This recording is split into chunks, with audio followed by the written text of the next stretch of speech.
तू तो करेलू रानी चढ़ल जवानी बाटे कितना ले पानी पहले सुनो का बोला झूठो के छाव तू तो करेलू रानी चढ़ल जवानी बाटे कितना ले पानी जमुना तोरा देहिया के गर्मी उतार दिहो सो का जिलाई बलिया हवे धकेला में घूटा गाड़ दियो सो जिलाई बलिया हवे धकेला में घूटा गाड़ दियो सो बुझलू लेके दुनाली चढ़ी जलाई सटे जपा छेड़ा न लईकी के कमे होए जपा काहो बाबू बुझाए चढ़ल जवनिया के खोला बाजू पतारा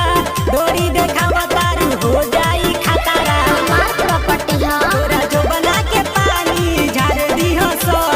तोहरा में कहां दम बा जिलाई बलिया हवे धकेला में घूटा गाड़ दियो सो जिलाई बलिया हवे धकेला में घूटा गाड़ दियो सो में घूटा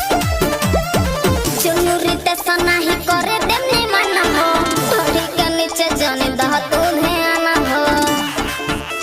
बुझाए नाचे आई बारू तो नाच मोर जान हो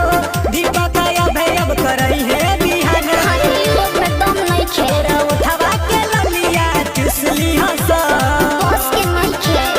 जिलाई बलिया हवे